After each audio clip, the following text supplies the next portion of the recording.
All right, we'll give it one more minute.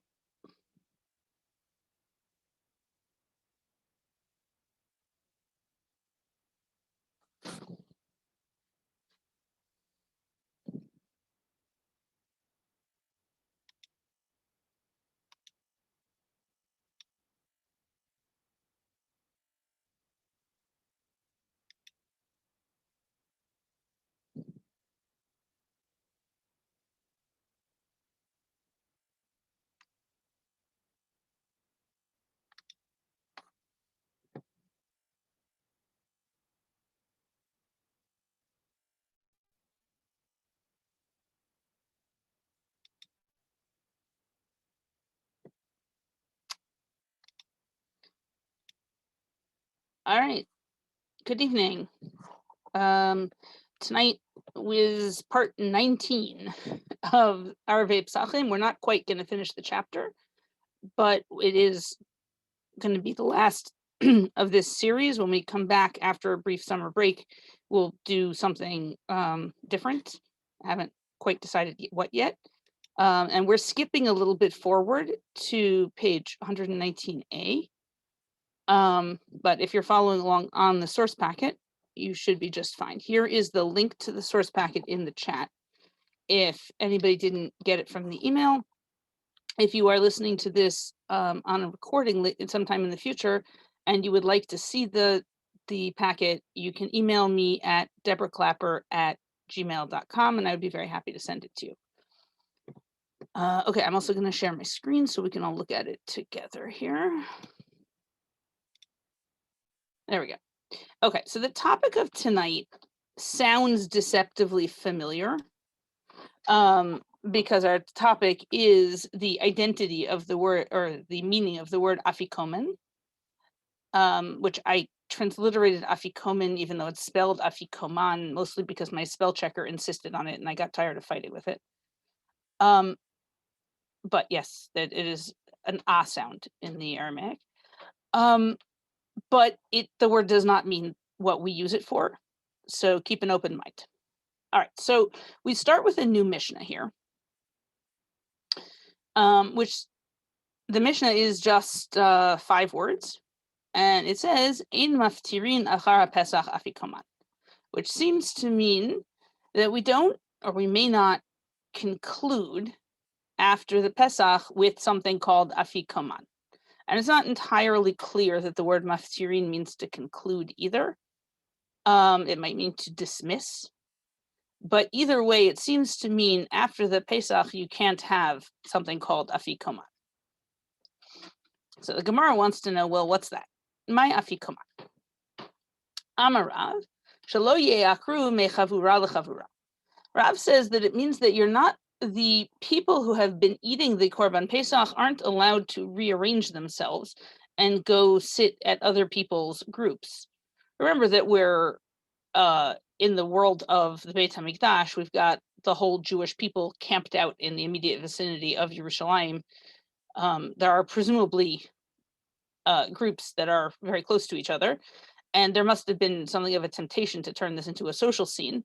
But the halacha is to have your Seder with the group of people that you were originally went in with on purchasing the Korban Pesach. And so, as I said, there's probably a temptation to go wandering around to the other groups and say hi to your friends.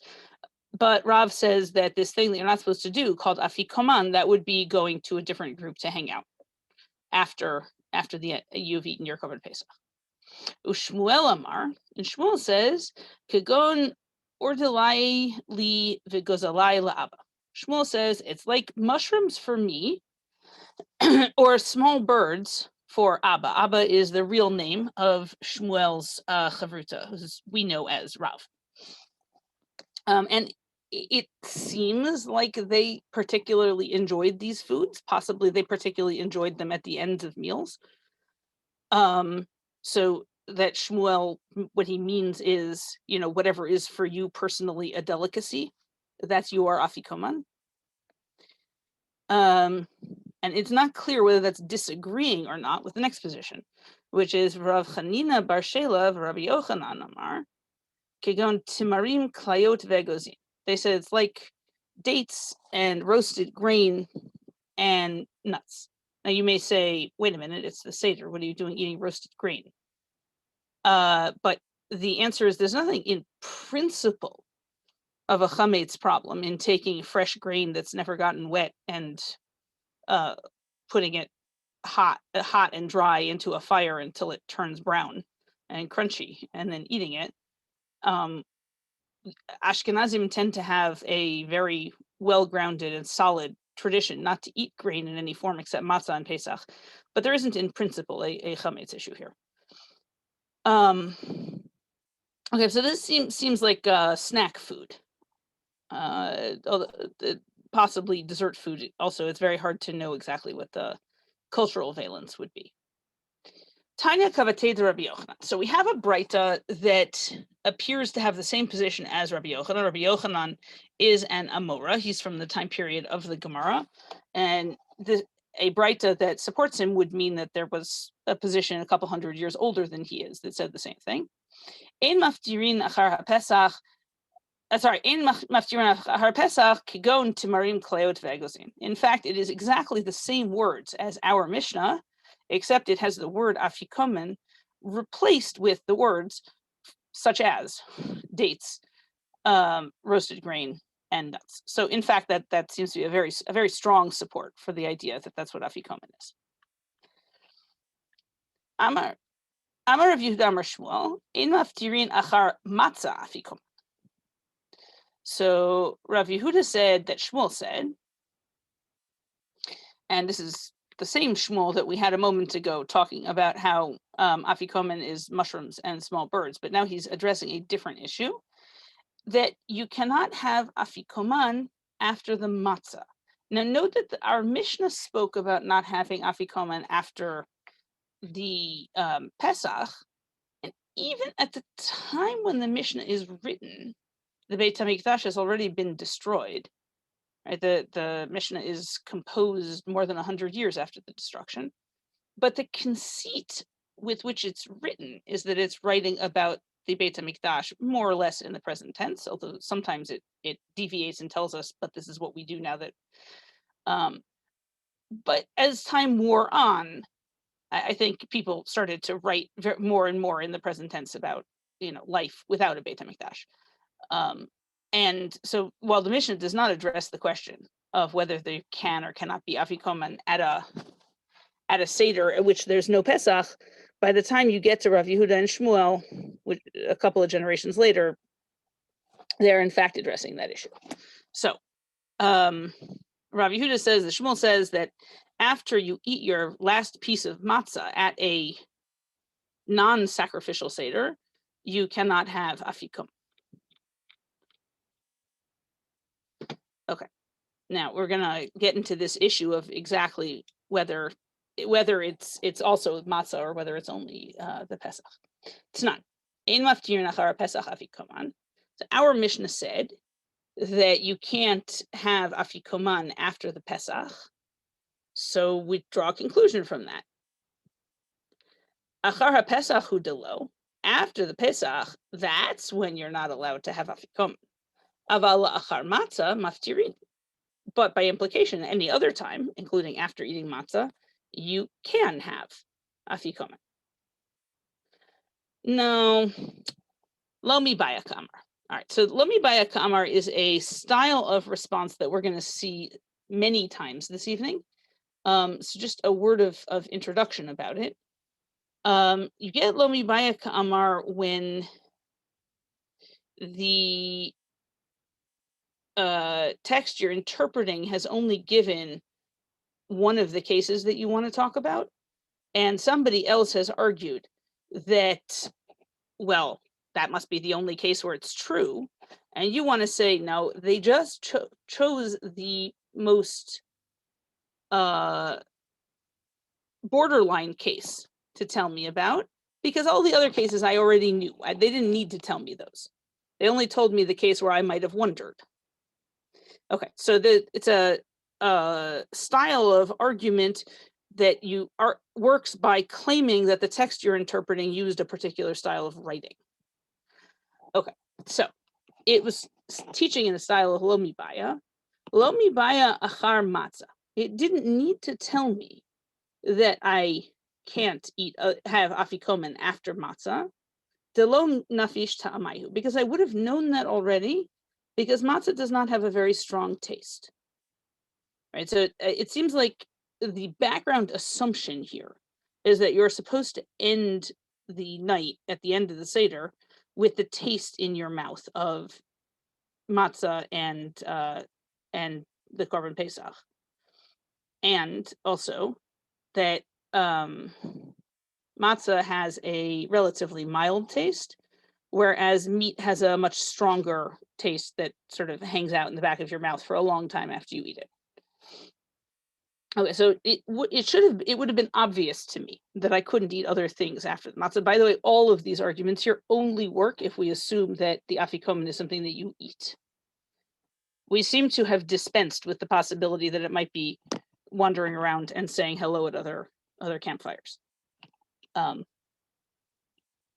because none of the arguments we're going to make for the rest of the evening make any sense in that case. Okay, so it didn't need to tell me about matzah because it doesn't have much of a taste. I would have known that I couldn't eat anything after it. But after Pesach, the nafish tame, where the flavor of the Pesach is abundant, it's significant. Velo matzi abore, and it's not possible to make it go away. Late lanba, I would have thought that there's no problem. My mouth is still going to taste like lamb, even if I eat a piece of fruit after the lamb. But Kamash Malan, it is coming to teach me that, in fact, I am not allowed to eat other things after the Korban Pesach, even though the flavor will still linger in my mouth of the Korban Pesach through whatever else it is that I'm eating. Okay, so we did not succeed in knocking down the argument of Rav Yehuda in the name of Shmuel that you can't have afikomen after matzah by quoting our Mishnah, because our Mishnah is compatible with the idea that you can't eat afikomen after either matzah or Pesach. So we're gonna try another Tannaitic text to try to resolve this. Nema Messiah hasufganin v'aduv shanin v'aiskaritin adam memale kreso mehem ubilvad sheyochal kzait matzah b'achrona. So this let's say that this text supports Rav Yehuda in the name of Shmuel and supports the idea that you're not supposed to eat anything else after you eat your matzah. And this is how it goes. The sufganin, which is very tempting to translate donuts, but they seem to be some sort of sponge cake, and duvshanin, which is some kind of fried honey dessert, and iskarin, which seems to be some kind of baked honey dessert, but these are all different kinds of pastries or cakes. A person can fill his stomach with them as long as he eats an olive's worth of matzah at the end. So the implication of that is ba'achronain barishanala. It implies that, well, yeah, you have to eat your matzah at the end after you eat your cake, because if you ate your matzah before you ate your cake, it wouldn't count. That would not fulfill the mitzvah of matzah, or it wouldn't properly leave the taste of matzah in your mouth, or possibly those two things are the same thing. So it would seem that this Braita supports Rav Yehuda in the name of Shmuel in the idea that the last thing that you eat now has to be matzah. Nope. Lo mibaya kamar. Nope. It seems that it's possible that this Braita was also taught in the style of lo mibaya. And it goes like this. Lo mibaya barishona deka'achil te'ava. I don't need to tell you that it fulfills the mitzvah of matzah to eat matzah at the beginning of dinner when you're hungry. We spoke, I don't know, about a month ago, maybe a little more than that, about the need when doing the mitzvah of matzah, or indeed any other mitzvah of eating, that halachically, eating is really only considered eating if you're hungry. If you're not hungry and you're chewing and swallowing food, even though your body doesn't want it, then depending on exactly how stuffed you are, that may or may not be considered eating at all. Okay, so obviously at the beginning of the meal, when you have an empty stomach, everybody is going to see that it fulfills the mitzvah of matzah to eat matzah. Aval ba'achrona, but at the end, after you filled your stomach with all these cakes, dilma ati l'mecha al gasa, maybe I would be concerned that you won't fulfill the mitzvah of matzah because this is achila gasa, this is gluttony, it's not eating. And therefore, malo, and therefore I would say, well, there's no point in eating matzah anymore at that point. Kamash Malonzo is coming to teach me that even after you fill your stomach with all the cake, you still should eat a kazayit of matzah. But of course, in this theory, the better time to have eaten the matzah would have been before the cake. So this doesn't prove one way or the other, whether you're allowed to eat other food after matzah, because it can go either way. And that's kind of going to be our theme of the night. Marzutra matni hacha. Marzutra taught the following. Amar Rav Yosef, Amar Rav Yehuda, Amar Shmuel. So Rav Yosef quoted Rav Yehuda, who quoted Shmuel. Above we had Rav Yehuda quoting Shmuel, without the Rav Yosef layer.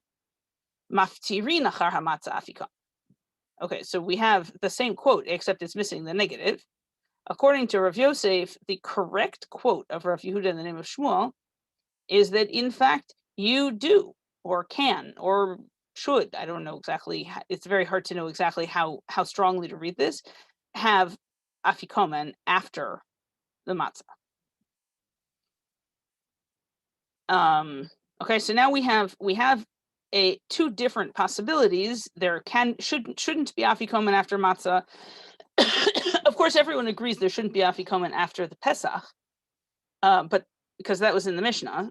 The question is whether the same thing applies to matzah. So we have a machloket in effect between two different versions of Rav Yehuda talking in the name of Shmuel, one of which says, nope, no Afikomen after matzah, and this one which says, yes, absolutely, have some Afikomen after matzah. Reminding you that the Afikomen here is not the matzah itself, even though we somewhere along the way started calling it that. But in the Gemara, Afikomen is the dessert that you should or shouldn't have before or after the matzah. Okay, name a Messiah. So let's say that this supports him. Ein maftirin achar haPesach Afikomen. Says you can't have Afikomen after the Pesach. That's our Mishnah. So achar haPesach delo aval achar matzah maftirin. So I could conclude from that, as we in fact tried to earlier, that you don't have Afikomen after the Pesach, but you could have Afikomen after the matzah, which would support the Rav Yosef's version of Rav Yehuda in the name of Shmuel. Lo mi baya kamar. All right, here we go down this same path. We are teaching in the Mishnah might be teaching in the style of Lo mi baya in the following way. Lo mi baya achar matzah de lo nafish tame. This is the same argument we made before. It doesn't need to tell me that I can't have Afikomen after matzah, which doesn't have much taste. But aval la'achar Pesach, but after the Pesach, emalo kamash malan. After the Pesach, I might say that in fact I'm allowed to have Afikomen because the Pesach has a stronger flavor. So the Mishnah had to teach me that I'm not allowed to. Now, it's worth mentioning here that it's not unusual to get very similar but not quite identical discussions that follow each other in the Gemara that in fact appear to be different versions of the same thing. It has been hypothesized that possibly parts of the Gemara, maybe all of the Gemara, were memorized orally for some time before they were written down. And if your method of memorization is this is argument style number 6 with these 4 texts, then there might be more than one way to reconstruct that argument style with these 4 texts when you're done. And now you don't know which one you're supposed to have. So you reconstruct it several different ways and write them all down. So we may be in the course of a text that has had that happen to it. All right, Meitive. So we suggest a tiyufta.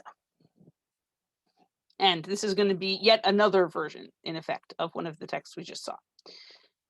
Hasufganin v'adufshanin v'iskaritin.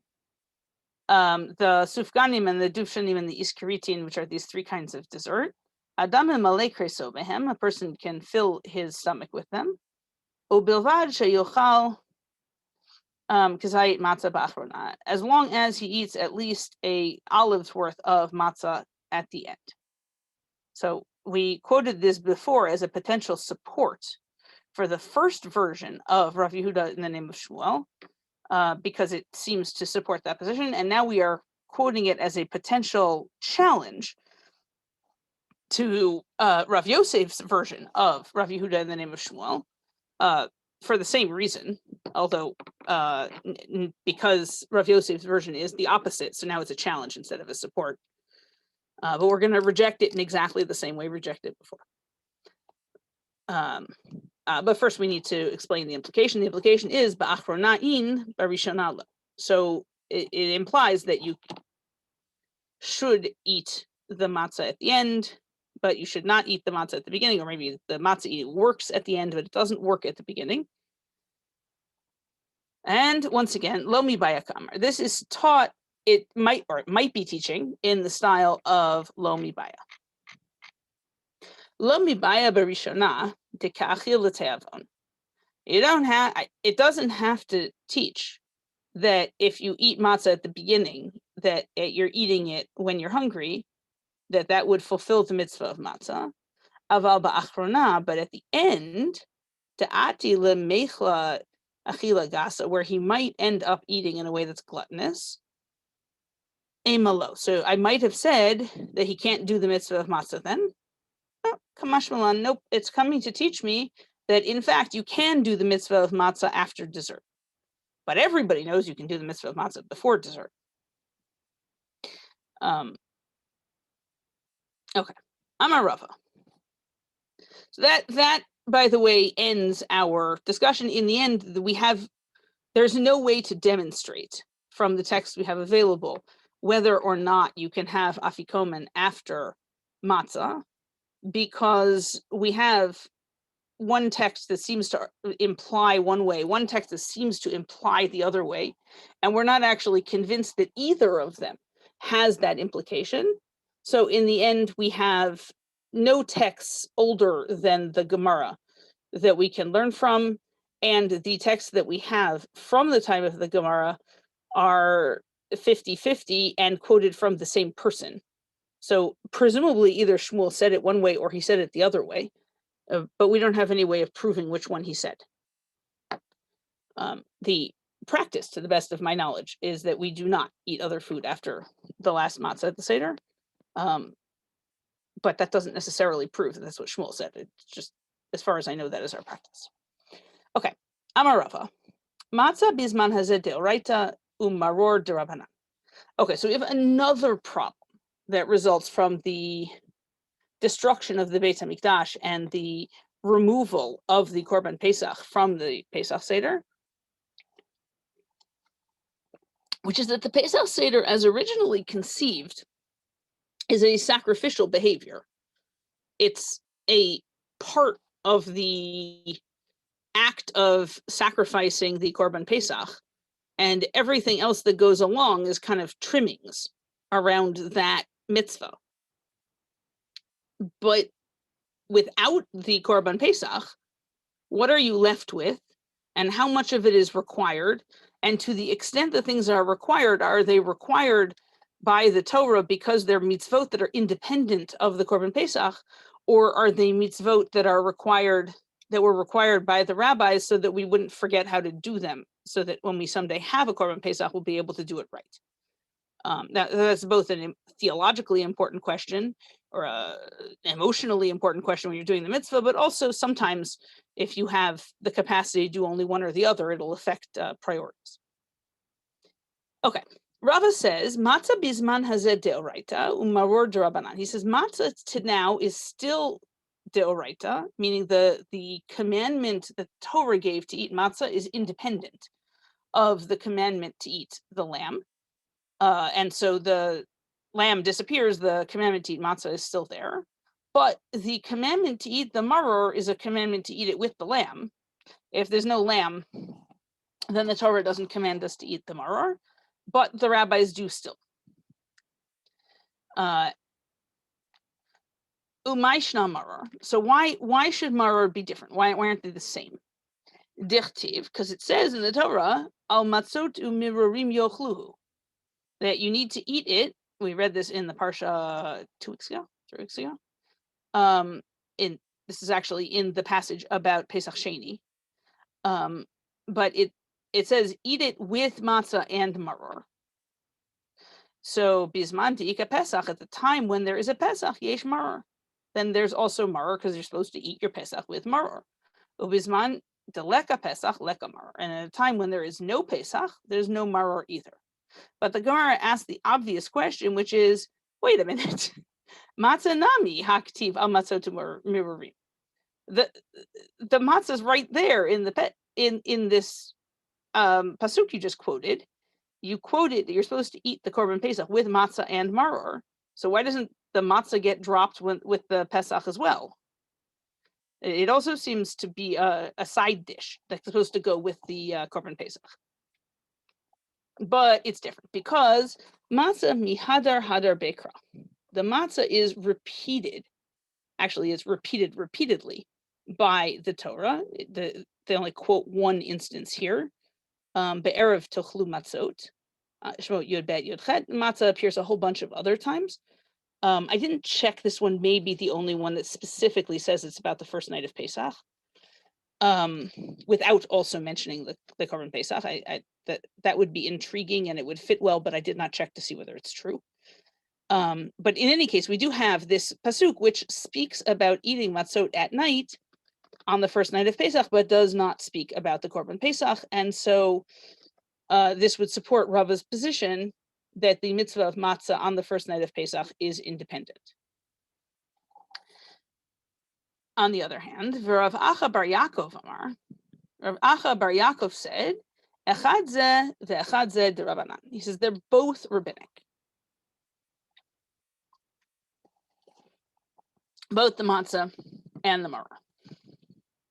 So now we're going to do what we frequently do when somebody claims to have derived their law from the Torah and somebody else disagrees with them, which is now everybody has to account for all how their interpretation is using all of the words that the other person is using, so that everyone has a complete understanding of what the Torah means inside their own intellectual universe. There's a lot of quoting people as saying things which probably in this kind of context should be he would say, because probably this is constructed for Rav Acha bar Yaakov and Rava long after they're gone. Okay, so but wait a minute, we challenge Rav Acha bar Yaakov ela haktiv be'erev tochlu matzot, but Rav Acha bar Yaakov, it says you should eat matzah in the evening. Isn't that a mitzvah in the Torah that's independent of the Pesach, to eat matzah on the first night of Pesach? And so now, hypothetically, he would respond, Ahi mibaya le'letame. Is that I need that one, that mitzvah to eat matzah on the first night of Pesach, for somebody who is tamei, v'shaya b'derech rechuka, and for somebody who is far away. Meaning these are people who, even when the Beit HaMikdash is standing, and most of the Jewish people is gathered in Yerushalayim around their sacrificial dinner tables eating their korban pesach, this person is still not eating a korban pesach because they're tamei or because they're not in Yerushalayim. And that person, according to Rav Acha bar Yaakov, has a mitzvah from the Torah to eat matzah on that occasion, while other people are eating the korban pesach because of this pasuk. But he applies it to that situation and not to a situation where the entire Jewish people doesn't have a korban pesach. Because I might have thought, Kevan de Pesach lo achli, since this person is not eating a Pesach on this particular occasion, they might have eaten one last year, they're probably going to eat one next year, but right now they're not eating one. Matzah umaror nami lo nechal, he doesn't need to eat matzah or maror either. Kamash malan, but so the pasuk is coming to tell me that this person does need to do all of the non-sacrificial aspects of the Pesach Seder that year, even though they can't do the sacrificial part. But that, in Rav Acha Bar Yaakov's interpretive universe, does not extend to a time and place when nobody is offering a Korban Pesach. That's only at a time when other people are offering it, but you personally can't. Okay.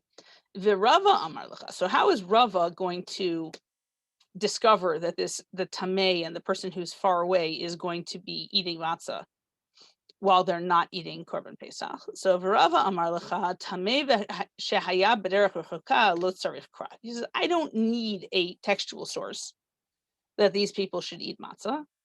Delo gari me arel uben ben nechar, because they are no worse than the uncircumcised person or the ben nechar, who I have translated here as an outsider. The word has a variety, the term has a variety of different meanings, and I went with what it seems like Rashi and the other commentators think it means in this Gemara, and I don't want to get into the complications of what it means elsewhere. The uncircumcised person is a longstanding and famous dispute between, as far as I understand it, Tosfot and everybody else. Tosfot says that the uncircumcised person who can't eat the Korban Pesach here, but does eat matzah, is a person who is medically unable to receive a Brit Milah because his older brothers died from getting Brit Milah. So we stop circumcising babies from a family after the first two babies die from the Brit Milah. But those kids might very well be healthy and grow up and they're uncircumcised. And Tosfos says those are the uncircumcised people we're talking about here. Those people are not allowed to eat Korban Pesach through no fault of their own, but still. But they do still eat matzah. As I understand it, all of the other medieval commentators look at Tosfot and say that's ridiculous. That person isn't even an uncircumcised person. That person is doing exactly what halacha told them to do. And they have exactly the same rules as all other Jewish men. An uncircumcised person is somebody who is scared of getting a Brit Milah. He doesn't have a medical reason why, but he's scared of it. He doesn't want to, so he doesn't. And that person needs to take responsibility for the decisions they've made, and they can't eat sacrifices as part of their the consequences of their decision. Why they weren't circumcised as a child, I don't know. Maybe it's a generational terror of circumcision. Or maybe their parents weren't from, I don't know. In any case, Rava's argument here seems to be that we already know that the Arel and the Ben Nechar are going to be eating matzah and maror, but not Pesach. And I can just use logic to derive that a person who doesn't have any inherent reason not to eat Korban Pesach would of course need to eat matzah if the Arel and the Ben Nechar need to eat matzah. Titania, Kol Arel lo yochabo. So the pasuk says, and Arel and Ben Nechar is in the pasuk also, may not eat from it. Bo no ochel, this person doesn't eat the Korban Pesach, aval ochel b'matzah u'maror. But they should eat the other foods that we eat that night. They should eat the matzah and the maror. Okay, so Rava says, I know that the Arel and the Ben Nechar are going to have to eat matzah and maror. I can use logic to derive that all of the other people who are not eating Korban Pesach that year should also eat matzah and maror. So I can use my pasuk about eating matzah at night that doesn't mention eating Korban Pesach. I can use that for a time when there is no Korban Pesach. Okay, back to Rav Acha Bar Yaakov. V'idach, and what does Rav Acha Bar Yaakov say? Ketiv b'hai, uchtiv b'hai, b'tzrichi. So he would say, well, No, I don't think we learned the one from the other. I think this one has a text and that one also has a text. And I'm not compelled by your logic. I think we need both texts in order to teach me both.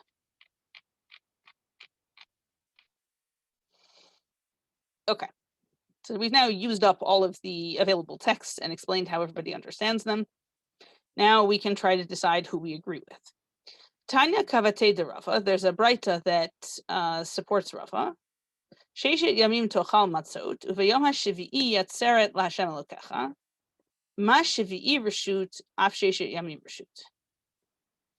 So the Pasuk says, 6 days you will eat matzah, and on the 7th day is a holiday to Hashem. So these time periods are right next to each other, and there's no mention of matzah on the 7th day here, even though there is another pasuk elsewhere that says eat matzah for 7 days. So the conclusion from that is that eating matzah on the 7th day must be optional. It says in one place to do it. It says in the other place, it doesn't mention the other place. Must be you can do it or not do it as you wish.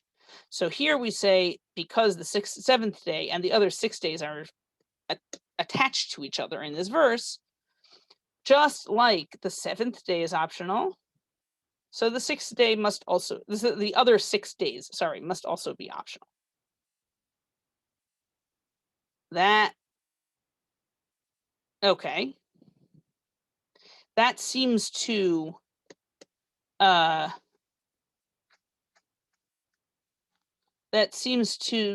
argue that there is no mitzvah to eat matzah during the day,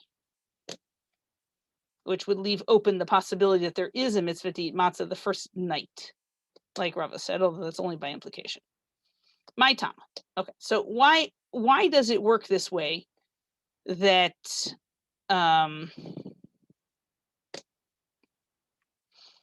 that we end up with matzah being optional during the day?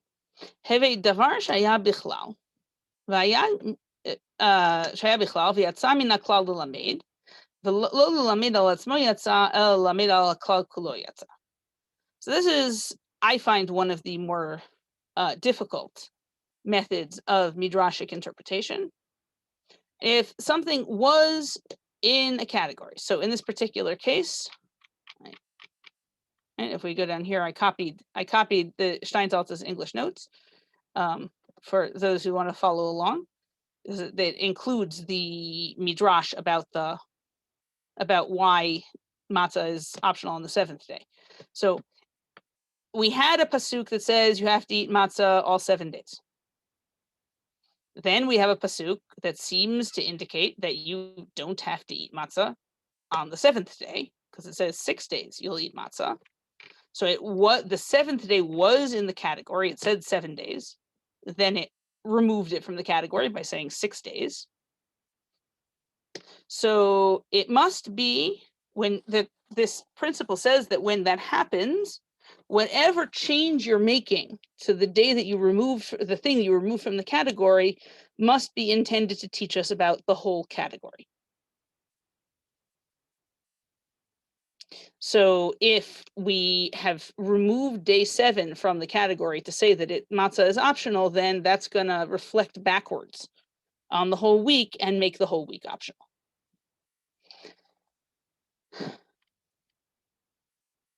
Yachol af laila rishon reshut. So maybe the first night should also be optional. Tilmod lomar al matzot umirarim yochlu. But the Torah says you have to eat it. That's the korban pesach with matzah and maror. So that means it's not optional. Okay, fine. It's not optional, but it's not optional when you have a korban pesach there. Who says it's not optional when you don't have one? How do I know that it's still not optional even without a Beit HaMikdash? Tilmod Lamar be'erev tochlu matzot. So that we can learn from eat matzah in the evening. Our other quote. And with that, the Torah establishes it as an obligation.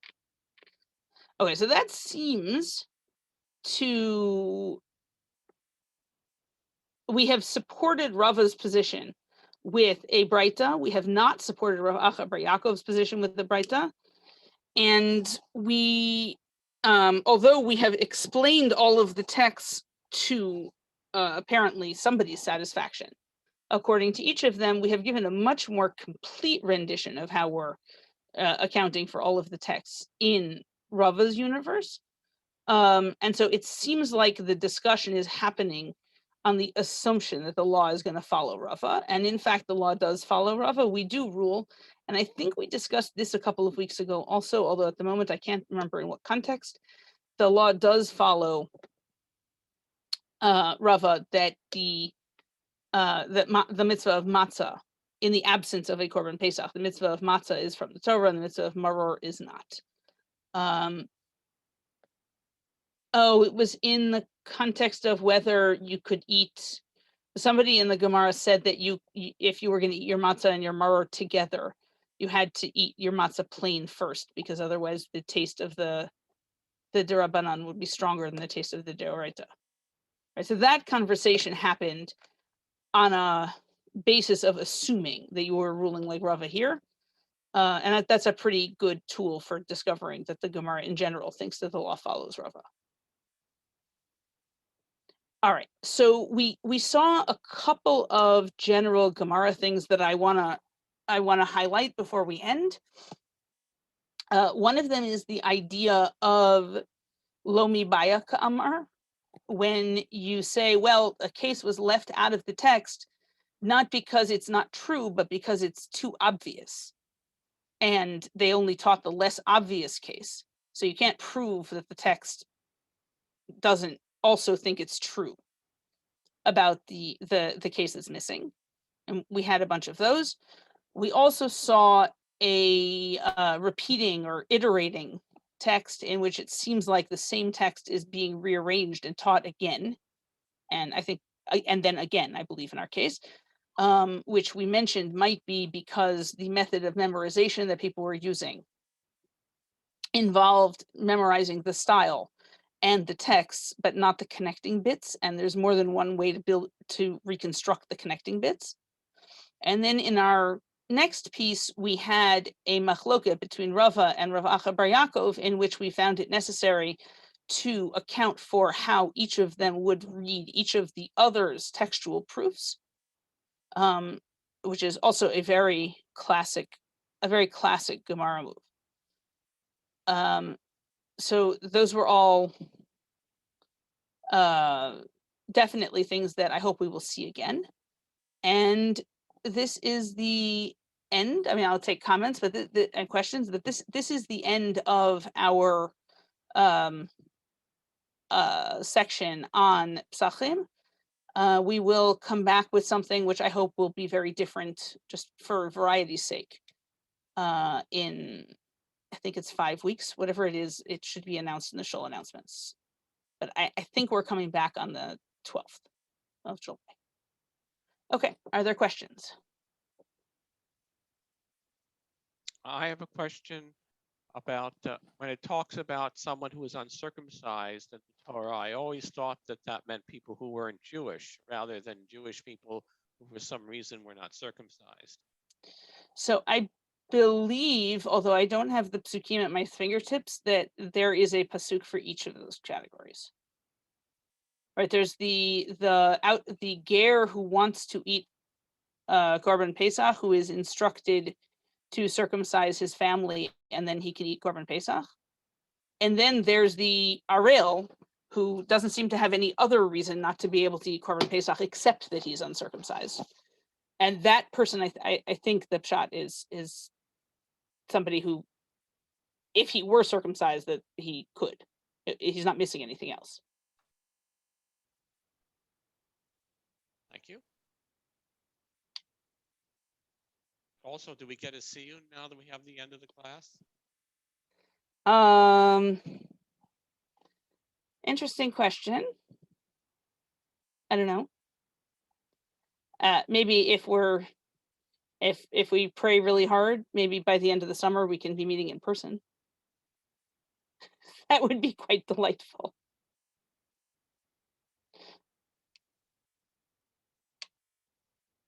But honestly, if somebody wants to organize a CM, I'm perfectly happy. I just don't have any idea what that would involve.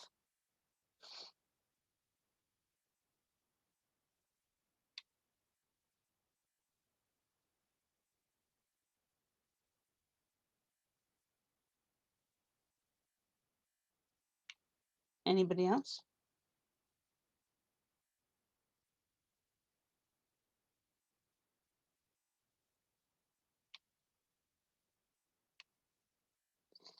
All right. Well, thank you very much. It's been a wonderful school year, and I will see whoever is interested in coming back in 5 weeks. Thank you. Thank you. Have a good night, everybody. Can I actually ask you Sure. it could be a nothing question, but Mhm. just your statement rang in my mind. When you said that, as far as you know, in our current practice, we don't eat anything after the last matzah. Mhm. That's what I've always learned as well. However, that last matzah is what we call the Afikomen. Yeah, somewhere so it's along the a line, little, the wires got crossed a little in the naming. I feel like there's a footnote on this in one of the Haggadot that I have, but I don't remember what it says. so it seems like there's a bit of a mix up there, because last matzah, what does that mean, last matzah? Like we don't, yeah, sorry. What I was gonna say is just that if Afikomen in fact means something like dessert, Right. then it might be plausible to just apply it to whatever you eat last. I don't know. Yeah, though logically we'd have no reason to eat anything after we eat what we call our dessert. The meal is over. Well, it's true, but at least in the Seders I've been to, usually you have something which is, in your culture, more classically dessert-like, cake or chocolates or whatever, and then you eat Afikomen. So it might just be that we needed a name for that. Right. So we borrowed one. Okay. So I agree. But I thought the Mishnah was talking about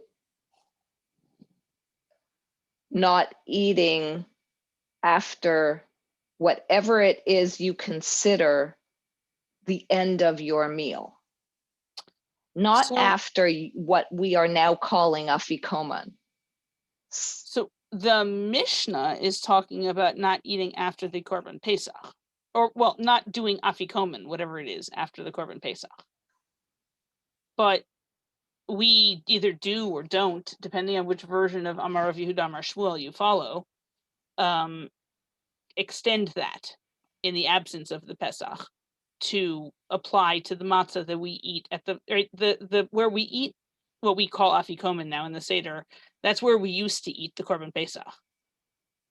So the question is, like, how much of the practices of the eating of the Korban Pesach do we apply to that piece of matzah? And does that include not eating anything else after it? And but it's taking the place of a piece of lamb.